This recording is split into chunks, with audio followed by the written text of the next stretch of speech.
what I would like to do in the next maybe 45 to 50 minutes is tell you a little bit about work that we've been doing in the area of calculations of electron-phonon interactions. So this is more like a survey of some of the things that we can do today. And then at the very end, I will discuss a bit about maybe some technical aspects and then also software.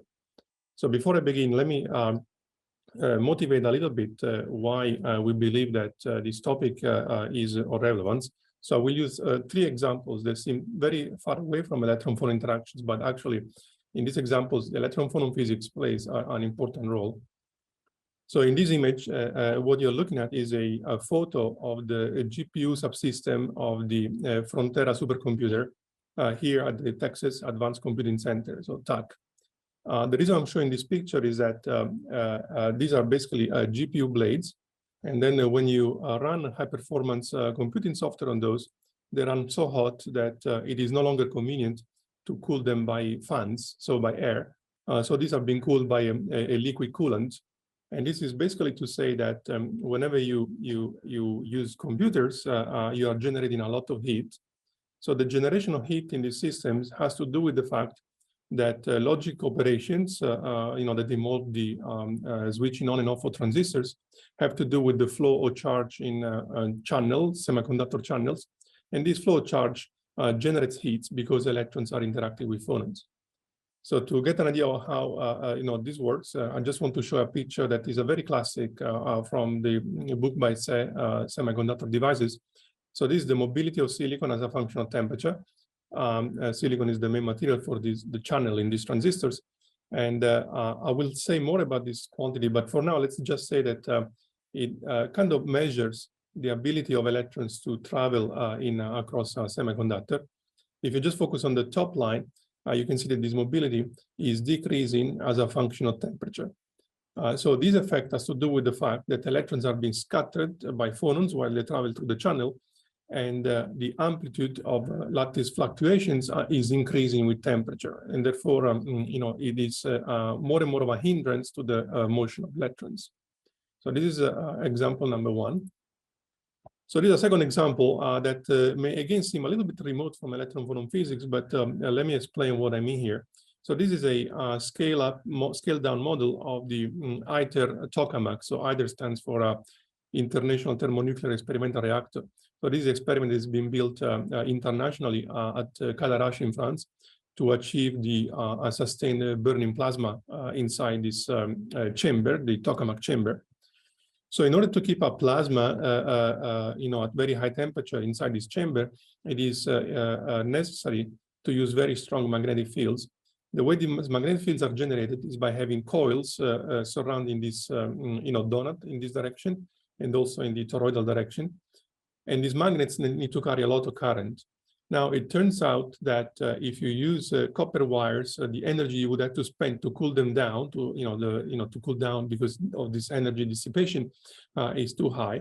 And therefore, for this experiment, the plan is to use superconducting cables. So superconducting cables will be of this form. Essentially, is a bunch of filaments of niobium-13 wires. Niobium-13 is a standard intermetallic and one with the highest superconducting transition temperature. So what that means is that if you take the electrical resistance of this compound as a function of temperature, as you cool down the material, the resistance goes down until at a certain point, suddenly the resistance becomes 0, and this marks the transition to a superconducting phase. So in this case, the critical temperature is about 18 Kelvin. And the idea is to operate this, copper wires, this niobium-13 wires in magnets in this temperature range, so you can exploit their superconducting properties. The origin of superconductivity in these compounds has to do with the fact that electrons near the Fermi surface become paired as a result of electron-phonon interactions. So that's another important manifestation of electron-phonon physics. And then the third example, again, is something that you may not think about. This is actually an aerial photo of a solar farm. This is in Weberville, Austin. It's basically located maybe 5 minutes drive from where I'm sitting now. It's a simple solar farm that generates 50 megawatts of power, so it's pretty, respectable. And all of these panels that you can maybe see in the picture, they correspond to silicon solar cells. So why electron-phonon physics matters in this case? To answer this question, let me show you the optical absorption spectrum of silicon. So this is absorption coefficient, and this is the wavelength of photons that one is considering. So as a reminder, the sunlight, so the visible light, sorry, it's between 400 and 700 nanometers, okay? And the solar spectrum is concentrated in the visible and in this region, which is the infrared, all right? So to have an efficient solar cell, you must be able to absorb light in this range. It turns out that the indirect gap of silicon is about here, and the direct gap of silicon is about here. So in this range, so that means the range where there is sunlight, the reason why silicon is able to absorb light is because of phonon-assisted optical processes. So if there were no electron-phonon interactions, there would be no absorption in this region, and we would not be able to use silicon solar cells. So this is basically to say that we see actually the consequences of this phenomenon a little bit everywhere. And now the question is, how do we understand this phenomenon? How do we perform predictive calculations? So I'm sure that most of you are familiar with the Bloch theorem. So this is the first theorem we study when we do an undergraduate solid-state physics course, and it tells us essentially that in a crystal that is translationally invariant, electron wave functions must obey some rules, and in particular they carry they can be broken down in two components. One is lattice periodic, and one which is essentially a plane wave. So this concept was discussed in this paper by Felix Bloch in 1928. I think maybe not everybody is aware of the fact that in the same paper, in the second part, Felix Bloch actually proposes the first theory of electron-phonon interactions. In particular, it derives the first kind of theoretical description of electrical conductivity in metals. So that's basically to say that the study of these effects has a very long history. We're talking about almost 100 years now. However, the first calculations that we may call ab initio calculations started, much more recently. In fact, to my knowledge, the first work that was entirely ab initio was from 1985. This is a paper from the group of Marvin Cohen in Berkeley. And if you go in this introduction, you will read something like this. This calculation is ab initio since only information about the aluminum atom, that is the atomic number and the atomic mass, is used as input, okay? So this is essentially the first calculation based on density functional theory, in particular the local density approximation. And after this work, many others followed, and I just had some fun in trying to see how many publications are there really mentioning electron-phonon and ab initio or first principles in the literature. And after the 1985, there has been an exponential increase in these numbers. And today, I would say that these calculations are becoming pretty standard. And that's probably due to the fact that we understand the theory better. We have stronger computational methods, and also many of the codes that are needed to do these calculations are becoming very widely available. So, they are accessible to everyone.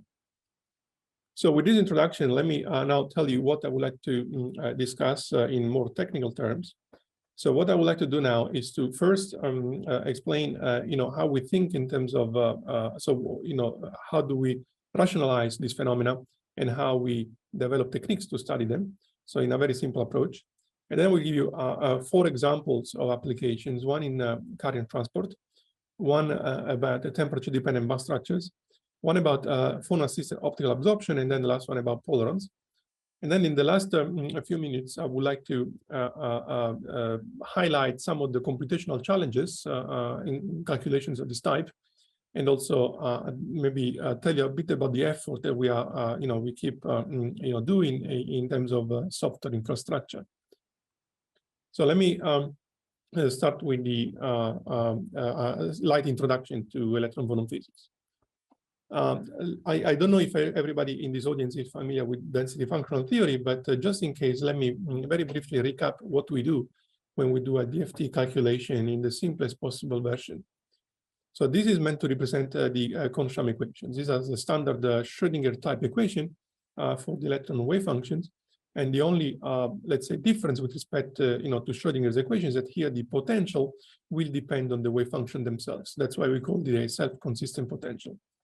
The idea is that if you can guess a potential to start with, you might be able to solve this equation.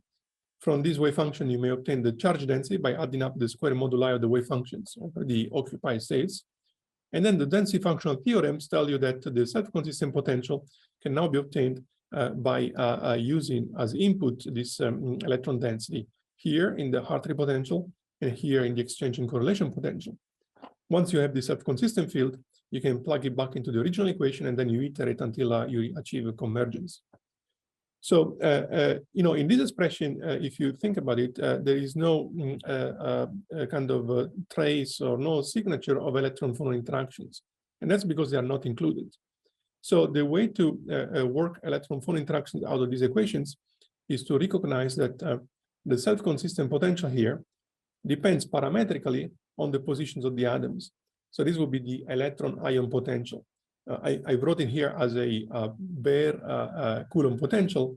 Obviously, in all electronic structure codes, let's say for solids, this is usually replaced by an atomic pseudopotential, an ionic pseudopotential, but it still will depend on the position of the atoms, okay?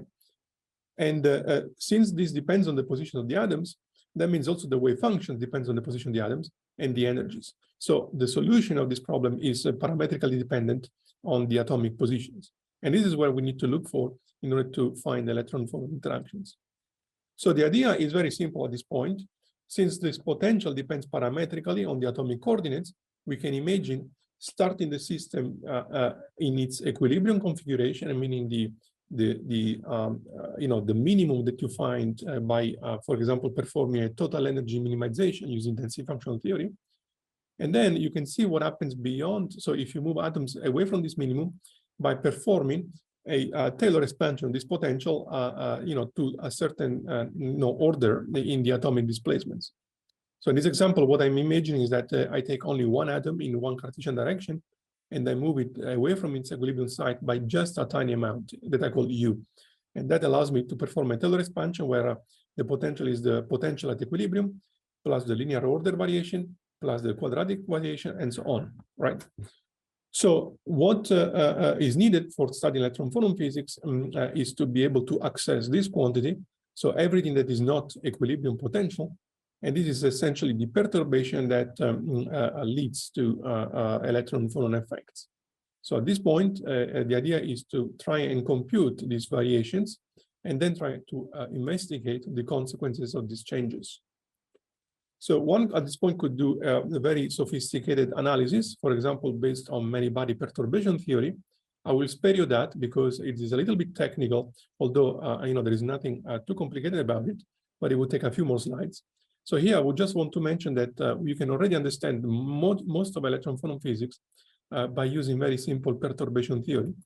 So for example, if you use a textbook perturbation theory, you can already find three quantities.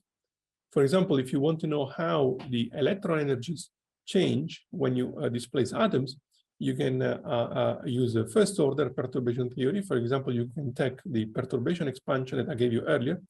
Here I'm writing only the first term for just for brevity.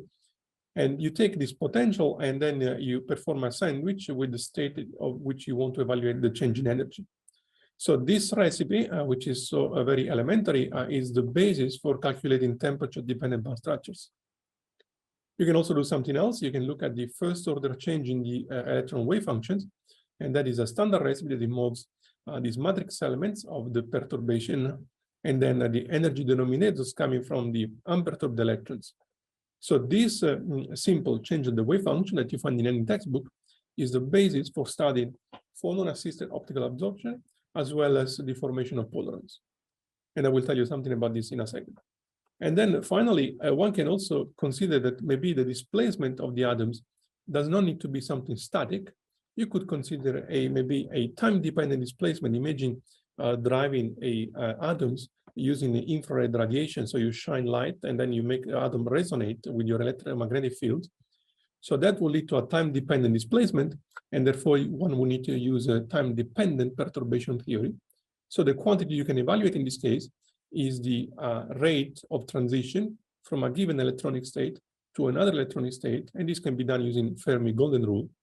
The Fermi golden rule involves the square moduli of these matrix elements and some Dirac delta function that tell you that if you start from a given energy, you can only reach states that are connected in energy by the energy of your photon. Okay, so this quantity is essential for the calculation of phonon-limited transport properties like mobilities and electrical conductivities.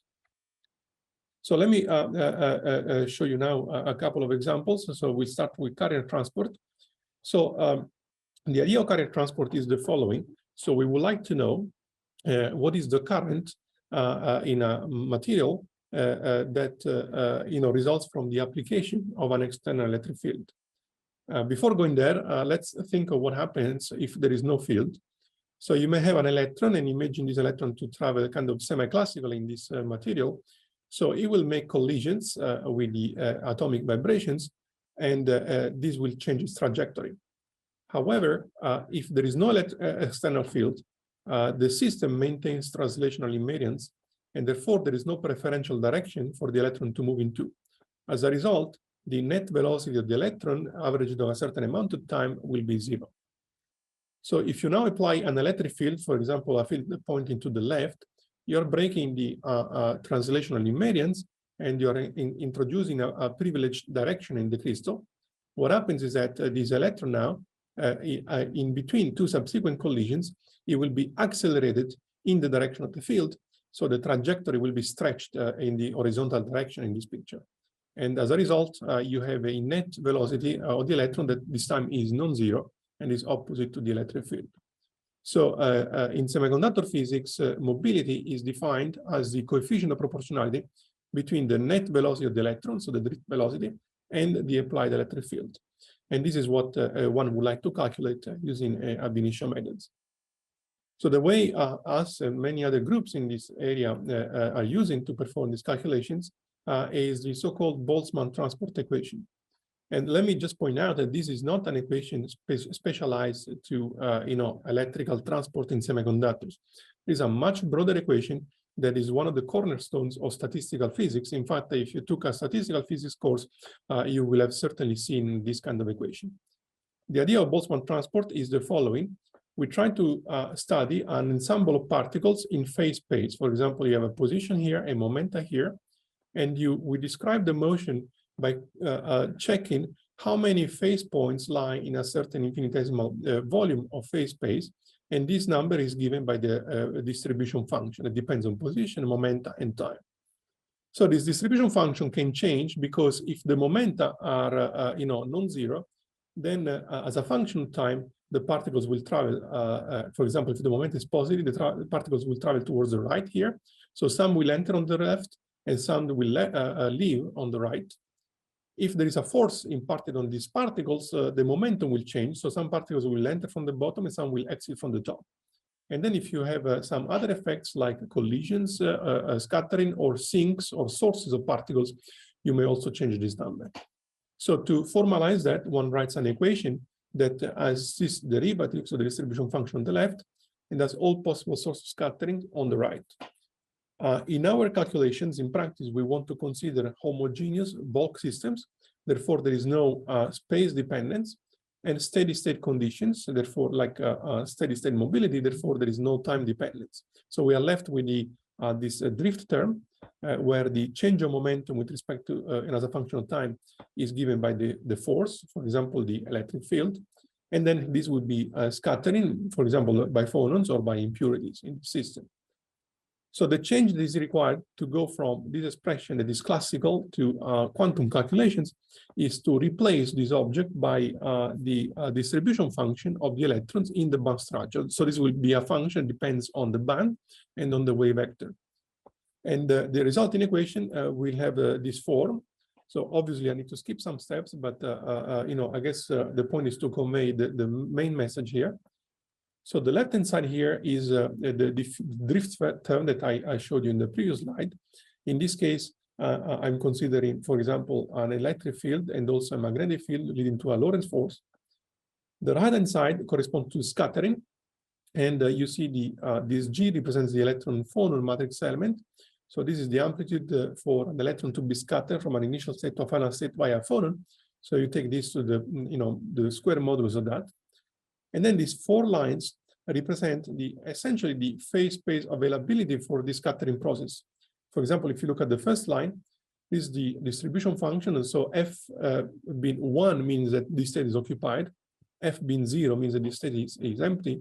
So this line represents a situation where I start from an electron at K plus Q. I end with an electron at K. And in this process, I emit a phonon because the final energy is equal to the initial energy minus the phonon energy. So this is a process of phonon emission. And the next line corresponds to a process of phonon absorption. And the other 2 lines are phenomena that where I have again emission and absorption, but in this case, the electron goes away from the wave vector K and lands into wave vector K plus Q. So these 4 possible processes define all possible scattering events of electrons by a single phonon. In our calculations, what we do is to consider small electric fields, and these allow us to linearize this expression, and as a result, the equation becomes a little bit easier to implement, and they are amenable to solutions are standard linear systems.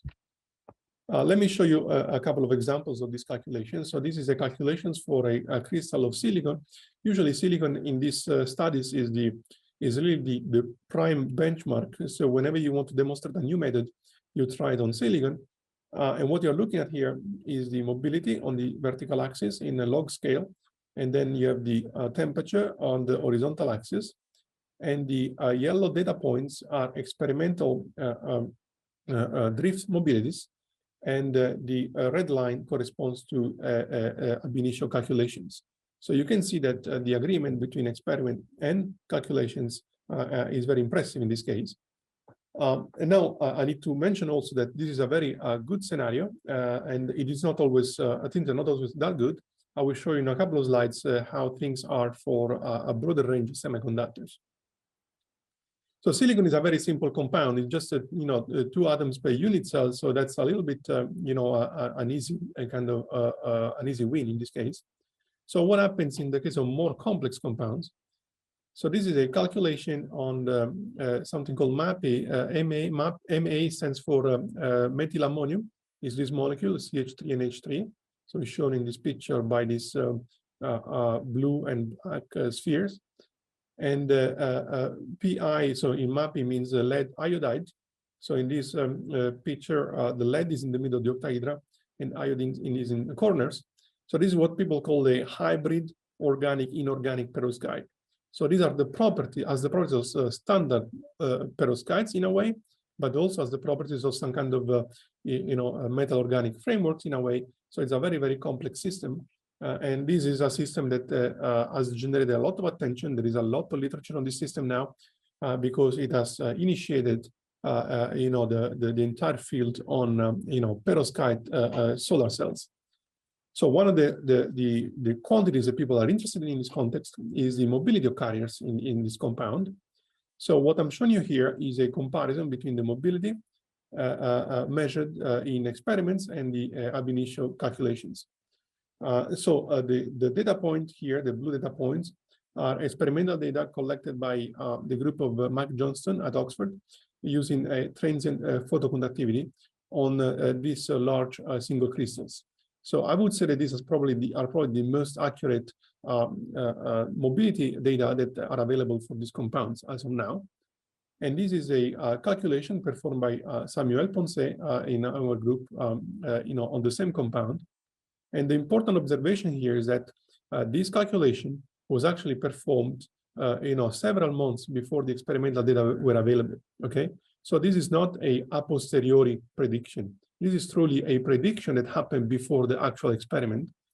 So this is more the level of agreement we can expect from calculations. So we are overestimating the experimental mobility. And there are a couple of effects here to take into account. First, the experiments also include impurities and other effects.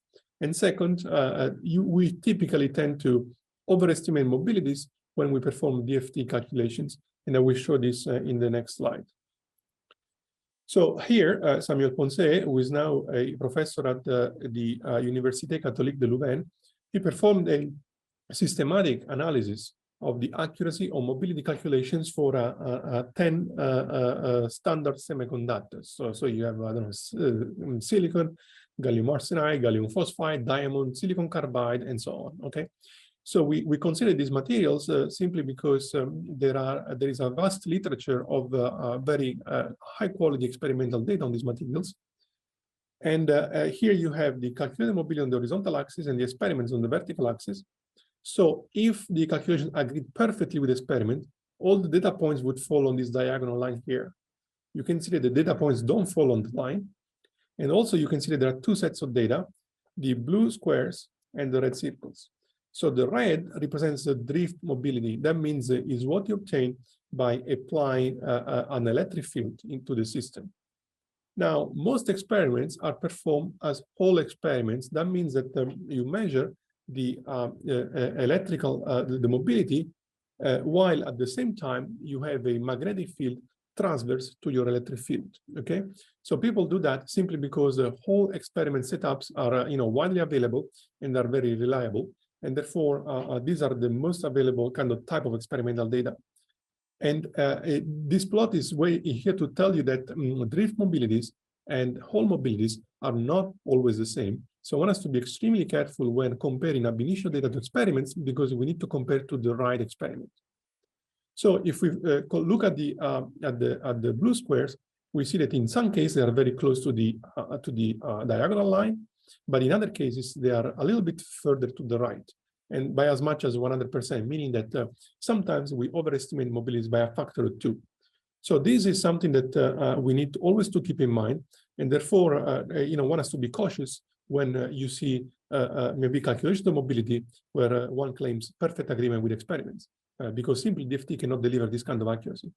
So the reason for this overestimation is something that we suspect has to do not just with the fact that band structures may be improved, for example, by using GW, but also the fact that the electron-phonon matrix elements are a little bit too weak in DFT because of the band gap underestimation. So these things can be corrected using advanced functions like hybrid functions or GW, but clearly that makes the calculations much more expensive. So now I would like to move to the second example, which has to do with the temperature-dependent band structures. So the idea of that here is that we are used to calculate band structures for crystals at equilibrium, but experiments are using band structures that correspond to room temperature or the temperature of the experiment. So what is the relation between these two kind of properties? So to calculate temperature-dependent band structures, the way that has been embraced by almost everyone today is to resort to the Allen-Heine theory. So this is a very old theory starting in 1976, but it was extremely useful to develop an ab initio approach to the problem. And to explain what the theory is about, let me just repropose the change of the energy eigenvalue here. As a result of a Phonon kind of an atomic displacement. So this is if you look at the first term here and the change in energy, this is the first order change in energy in elementary perturbation theory. So in this line, I'm also adding the second order change. So you see that there is a displacement square here and here for a reason that will become clear in a second. So this coefficient corresponds to the first order variation of the potential to second order in perturbation theory. And this is the second order variation of the potential to first order in perturbation theory. So why do we need these extra terms? Now, you see that here we have a displacement, but obviously if you increase the displacement, your change in energy will increase. So how do we get temperature effects? The idea is to perform a thermal average of the entire expression. That means that we perform a canonical average of the change in energy and a canonical average of all these terms. So since these coefficients are independent of temperature, the ones in black, what is happening is that we will have a temperature average of the left-hand side. So this would be the temperature-dependent band, a temperature average of this term. Since we are considering the harmonic approximation, there is no preference for the system to go one way or the other, and therefore the average displacement must be 0 at equilibrium. And that's why we need the second order terms, because this term will vanish after a thermic linear thermal average. And then you have these other two terms. If you perform the canonical average of the square displacement, as you probably know, you obtain something that relates to the Bose-Einstein distribution, okay? And this gives you the temperature dependence in this expression. So how does this look if you perform calculations? So these are calculations performed on a couple of systems by Marius Zacharias, who was one of my students a few years ago, is now at the University of Rennes in France. And here what you're looking at is the band structure of silicon in gray, as calculated using standard density functional theory. These are DFT, let's say LDA calculation, and you get the equilibrium structure, and then you perform a band structure, and you get these gray lines. Now, as soon as you switch on electron-phonon interactions, even if you stay at 0 Kelvin, you see that you get the blue line. So this is not exactly coinciding with the former line. So this means that there is a shift of the bands even at 0 temperature. And as you keep increasing the temperature, the bands keep shifting. So you see you land into this orange line. So this is essentially a temperature shift of the bands. And to have a more kind of compact representation of this effect, what one can do is to plot the band gap here as a function of temperature. And this is the result. So the blue data points represent the difference between the conduction band minimum here and the valence band maximum in these calculations. And then the triangles, the black triangles, are experimental data. So if you were to perform a DFT calculation at with atoms at equilibrium, you would obtain this band gap here after the appropriate GW correction. That means that your band gap is not exactly what is being measured in experiments, and the difference is what now is called the 0-point normalization. In the case of silicon, is the order of 60 millielectrovolts. So you can see now that the temperature dependence on the gap is the calculated temperature dependence that reproduces the experiment fairly well, although there is some deviation at high temperature, and this is an effect which is quite well understood, and again it has to do with the some of the approximations that are inherent to the DFT framework. Just to give you another example, this is again a calculation, but this time for temperature-dependent bands, but this time for a two-dimensional material. So this is monolayered molybdenum disulfide, and this is a spectral representation of the bands that you obtain after you incorporate temperature effects. So that means that you have a little bit of a shift, but also some broadening of the temperature broadening of the bands. And also in this case, if you follow the band gap as a function of temperature, you find that the blue data points that are the calculations are in reasonable good agreement with the triangles that represent the experiments. And also in this case, the DFT calculations in the minimum energy configuration will give you this value, which is maybe 40 millielectrovolts away from the experimental data. Okay, so this is to say that these techniques can be used both in 3D or in 2D. It doesn't really make a difference. So all the strategy that the entire strategy I discussed so far involves let's say static perturbation theory, and it naturally leads to the adiabatic approximation. So recently, it has been shown by the group of Professor Gons at the Université Catholique de Louvain that calculations can be improved if you take into account also non-adiabatic effect.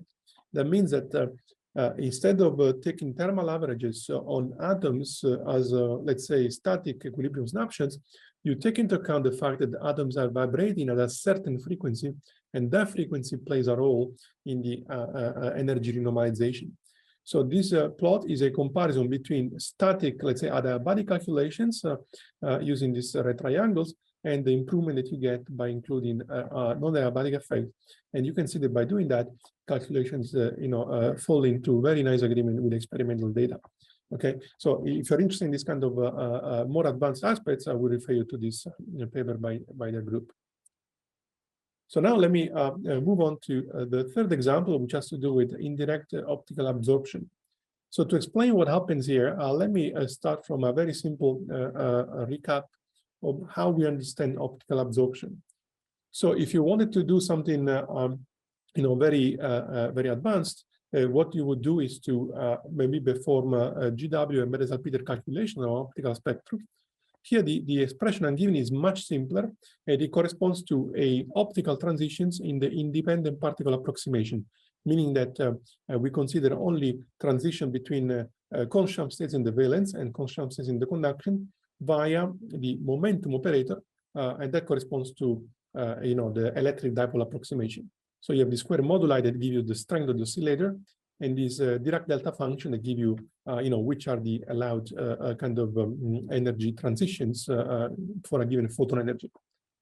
So in this process, we can make transitions for electrons with the same wave vector only, okay? Because we are considering photons with infinite wavelength. So what happens if you need to consider indirect transitions? Well, I told you that if you have phonons in your system, you will have a modification of the electron wave functions that can be obtained, for example, in first order perturbation theory, but this standard expression, right? So if you have this modification of your electronic wave function, what you can do is to take this modified wave function and replace here on the left and on the right. So once you do that, you can imagine that you will have several terms now, because you have a psi plus delta psi on the left and psi plus delta psi on the right. So in practice, you have 4 terms, and each of these 4 terms will have expressions looking like this here at the bottom. So these expressions involve, as one might expect, the product of a matrix element of the momentum operator, and here, and a matrix element of the, let's say, electron-phonon interaction, which is here. So once you consider both at the same time, you will see that you have transitions from a valence state to an intermediate state via a photon, and then from an intermediate state to a final state via a phonon. So this should remind you of the classic textbook picture that you see as an undergrad, where we say that to allow a transition that does not conserve the electron wave vector, you first do a photon-induced transition that conserves the wave vector, and then you do one with a phonon that can change the wave vector of the initial electron. Okay, clearly there are other processes. This is only one of the possible processes, but it is just to say that this kind of phenomenology is encoded in this expression and can be obtained simply from perturbation theory. So let me show you an example of this effect. So if you look at the experimental absorption coefficient of silicon, this is similar to what I showed you in the introduction. This is a function of photon energy. And I told you that the sunlight is mostly concentrated in this range. If you do a calculation of the absorption using the independent particle approximation, so without any electron-phonon interactions, you obtain this red line, all right? So this red line corresponds to transitions from the valence to the conduction, where you preserve the wave vector of the electron, and therefore the first possible transition is between the top of the valence band and the bottom of the conduction band at the gamma point. Okay, so this is the first direct band gap of silicon. So you cannot make a transition to the to the smallest gap. Now, if you incorporate electron-phonon interactions, you also recover the absorption in this range. Okay, you see the blue line now follows the experimental data, and this is because processes where you go from the top of the valence band to the bottom of the conduction band at a different wave vector are now allowed. Okay, and what I would like to emphasize in this case is that the agreement between experiments and theory is reasonably good over many orders of magnitude. So here you're looking at 10 to the 6 centimeters minus 1, and here looking at 10 centimeters minus 1. So we are really spanning 5 orders of magnitude. So this is pretty impressive. So now these calculations is done again in the adiabatic approximation, and one of the limitations of this type of calculations is that we do not have enough kind of precision to resolve a fine structure near the absorption edge.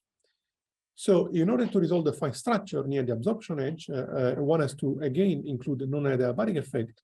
So if you look at this plot, we are looking at an energy range between 1 electromoles and 1.2 electromoles. So if I go back a second, this is several electromole scales, and now we are concentrated in a very, very tiny window down here, okay? So if you look at this window, what you discover is that the experimental data have a couple of slopes. So the experimental data are blue here. There is one slope up to this point, and then another slope up to this point. So these two slopes correspond to optical absorption channels that have to do with phonon absorption and with phonon emission, okay? And because of that, they essentially meet the horizontal axis at different energies. So this can be described by, in calculations by using also non-adiabatic effects. And this was done several years ago by Jeff C. Nofsinger and Manos Kupakis, and is now something that is available in the EPW code that I will describe in a second. So finally, as a last example, I would like to mention the case of polarons. So polarons are something that probably we are all familiar with at the kind of intuitive level. So if you want to have a more kind of a recent survey of what they are, what we understand about those, and what are the experimental data that allow us to probe them, I would invite you to consult this very nice review by Cesare Franchini and co-workers that appeared last year. And this is a figure taken from their paper. The intuitive notion is that in some materials, the interaction between electrons and phonons may be so strong that an extra electron added to the conduction, or an electron removed from the valence, that is a hole, they can drag atoms near themselves, and this will generate a potential well that ends up trapping this extra carrier. And this leads to what people may call a self-trapped carrier, or a localized or a strongly localized polar, and things like that. So once you have this kind of effect, a lot of new phenomena emerge. For example, instead of having diffusive transport like it is described by the Boltzmann equation, one has hopping transport, and then you have some activation barriers for the motion of these objects, and they may have some interesting properties that is worth investigating. So in the case of the study of polarons, there are some challenges with density functional theory. The main challenge is that if you do standard DFT calculation, you usually do not find electron localization by phonons. That is mostly because in DFT, and you know that there is something called a self-interaction error, meaning that an electron has a Coulomb interaction with itself. And this tends to delocalize the polaron and basically make it unstable. So clearly one can use things like hybrid functions or Hubbard-corrected DFT, but the result will depend in this case on the choice of the exchange function of the Hubbard parameter, so that you don't have essentially a predictive tool to study these systems. So what we did in our group is to try to think of this in terms of density functional perturbation theory.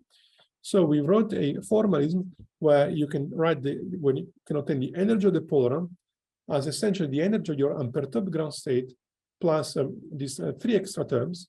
One is essentially the expectation value of the Kohn-Hamiltonian on your extra electron. One is a linear coupling between the electron and your atomic displacement by the change of the self-consistent Kohn potential. And the last term is a penalty energy that results from the fact that atoms would like to go back to their equilibrium sites, and therefore you have your matrix of interatomic force constants multiplying the square of the atomic displacement. Okay, so you go back to equilibrium when all the displacement here are zero. So this is actually a functional of the extra electron and the atomic displacement, and you can use a variational technique to obtain differential equations out of this expression. So if I minimize the energy with respect to the wave function and the atomic displacement, I find two expressions. One is a modified Kohn equation, you see here.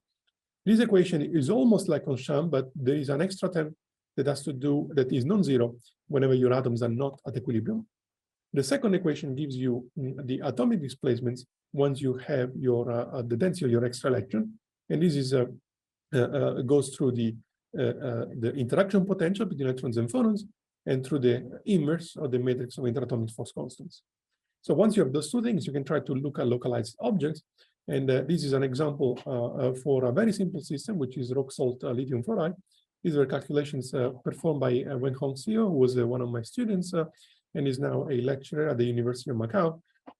So this left plot corresponds to one electron added to a lithium fluoride crystal, and the right plot is one hole added to the same crystal. So you can see that the scales of the plots are very different. So you see here the unit cell is very small. Here the unit cell is very large. So on the left, we have what we would call a intermediate size, or maybe if you prefer a large polar. It spans maybe something of the order of more than 10 unit cells. And on the right, you have what people would call a small polar that spans, at most a couple of unit cells. So you can imagine that, the formation of these localized objects will also lead to a significant change in the energies of the band extrema. In fact, if you try to compare the formation energy of these objects with standard band structures, you discover that the large polaron is more stable than the delocalized block solution by about 200 millielectromoles, and the small polaron is more stable than the top of the valence band by 2 electromoles. So these are very large energy, and it means that a picture of electrons are delocalized block objects for the system is inadequate. One has to really take into account localization and the resulting change in the energies, before using this kind of electronic structures. Just as another example, this is more recent work again by Wen Hong, where he looked at the what happens to polarons in the boron nitride. So this is bulk boron nitride looked at from the side, and you see that you have a large polaron. In this case, it is almost spherical, even if the system is as clearly is kind of a quasi two-dimensional. And this is the same system, but after exfoliation. So this will be a monolayer of boron nitride, and you can see that in this case you have essentially a circular shape, as one might expect for a large polaron. And if you ever looked at calculations of Bethe-Salpeter calculations of excidons in this compound, you will recognize a lot of similarities between these pictures of polarons and the pictures of excidons in these materials. So after these kind of examples, I would like to move to, in the next maybe 5 minutes, to tell you a little bit about the challenges in calculations of, these quantities. So the most fundamental property here is the electron-phonon matrix element. So let me give you the full definition. So this is the sandwich bit of the change of the self-consistent potential between two block states. So the terms on the left and right are the block periodic part of the electronic wave functions in your, let's say, Kohn-Sham calculations. So the one in the middle is the change of the self-consistent potential, but this requires a little bit more kind of attention. So I'm going to state it in full here. It looks a little bit scary, but if you follow, you will see that there is nothing to be worried about. So how do I think of this term? The idea is to take the self-consistent potential and to displace atoms in some way. So I make it move an atom along one of the directions. Now the point is that this will give me a change of the self-consistent potential. But to find the change associated with a given phonon, I need to give some structure to this atomic displacement. So I multiply this by the phonon polarization, meaning the eigenvectors of the phonon dynamical matrix. This tells me in which direction I need to move each atom. Now, these two terms tell me, the change of the potential for atoms moving in a certain direction, but they don't tell me how much I need to move the atoms. So the how much comes from this term, which is the 0-point amplitude and depends on the masses and the phonon frequencies. And then finally, since this is a periodic function, this has to be converted into something periodic, and this is achieved by adding this incommensurate modulation that will give you the wave vector of this phonon. Okay, so I'm telling you this because in practice, the difficult part, or let's say the computationally expensive part of this calculation is the evaluation of this quantity, or more precisely of this quantity. So the evaluation of this quantity is similar in terms of computational cost to one DFT calculation, okay? So now one can ask, okay, how complex are these calculations? Well, it depends on how many of these matrix elements I need to evaluate. So to explain how many matrix elements I need, I want to give you an example that is representative of most of these calculations. So this is the, let's say, the relaxation rate of an electron that you will need for calculation of transport. A similar reasoning can be done for calculations of temperature-dependent back structures, of optical absorption, and polaron. So this reasoning holds for all the examples I showed you earlier. So apart from some prefactors, here you have some matrix element and then a Dirac delta function that ensures energy conservation, right?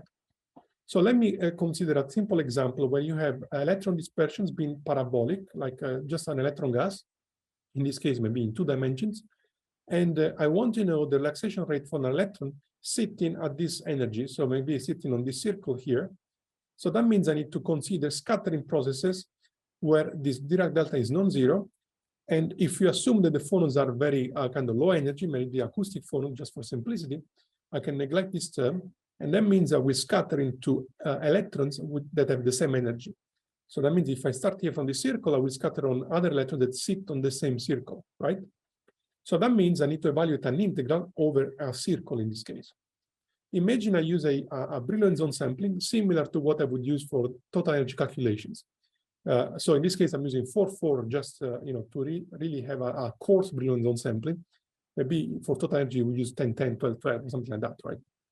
So if I do that and I try to look for which points belong to this circle, I discover that there are only 4 points in this plot, okay? So instead of describing a circle, I describe 4 disconnected points using this kind of Brillouin zone sampling. That means that my integral will not represent correctly the topology of the structure of the surface, let's say, if you want. Now, to represent correctly this topology, so to get a circle, I need many more points.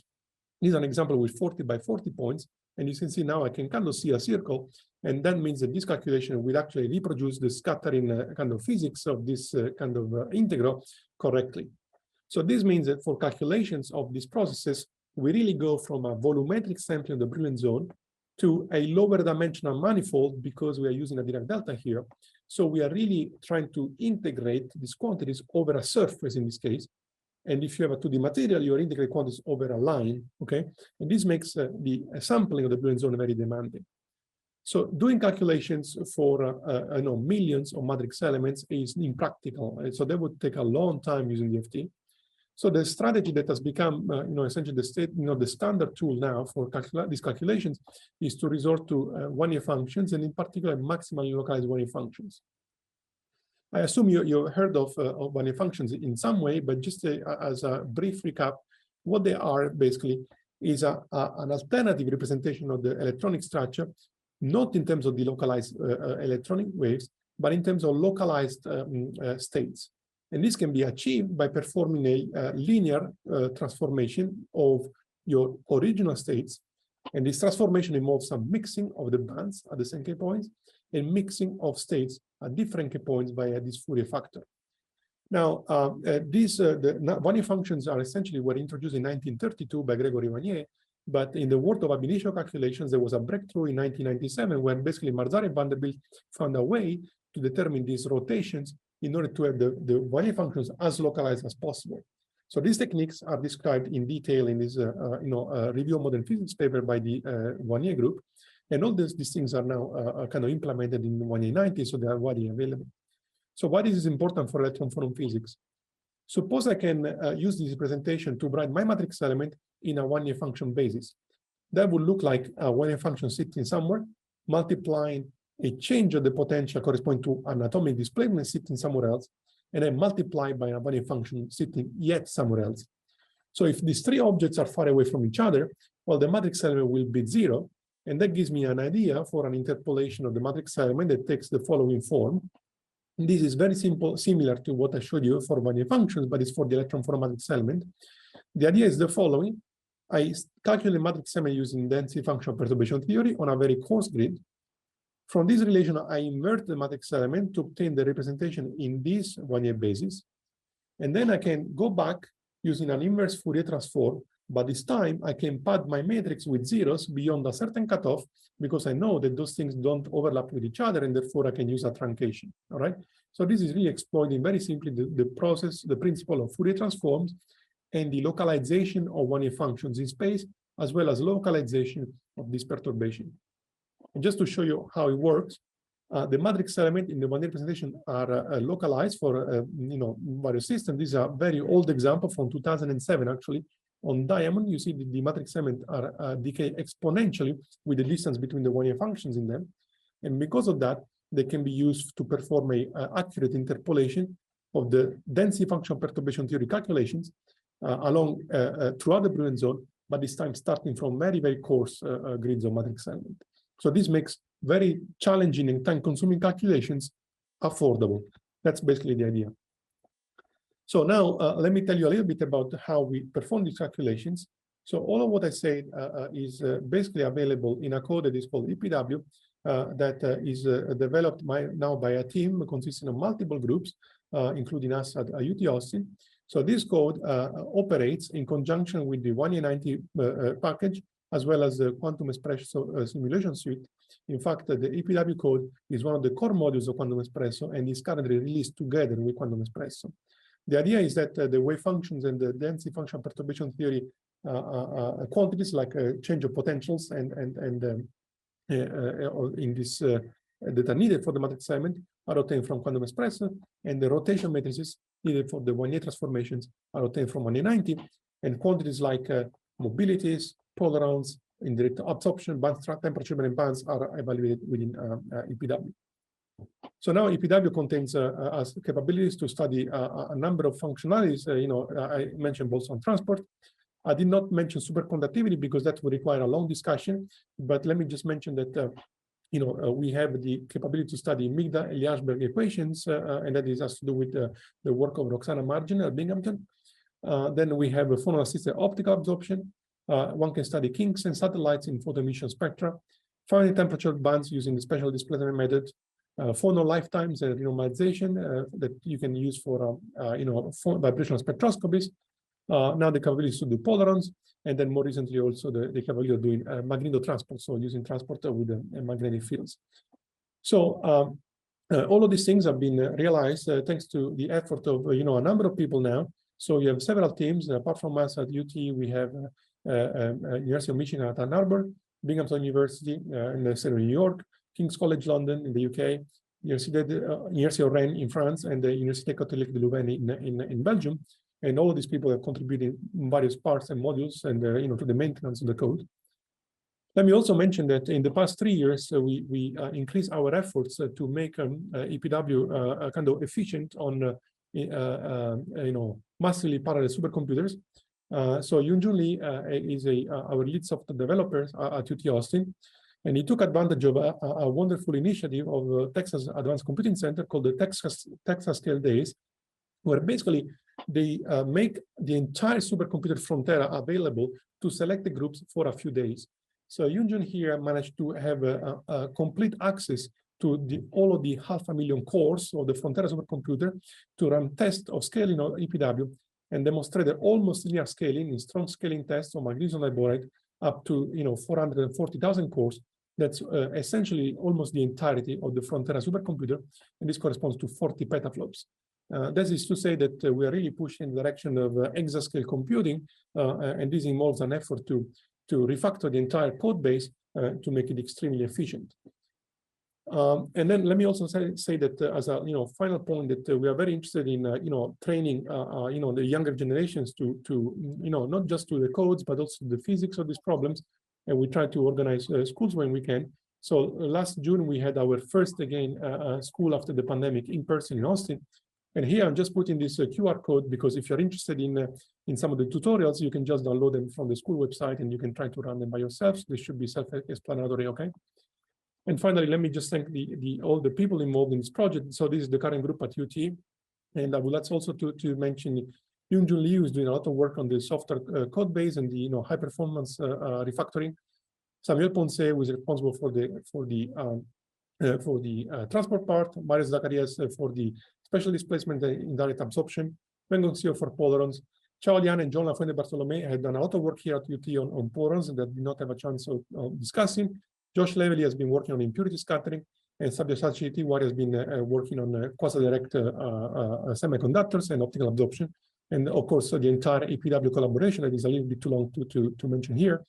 And all this work is currently supported by the Department of Energy for exascale computing and the National Science Foundation in the US for interoperability kind of improvements.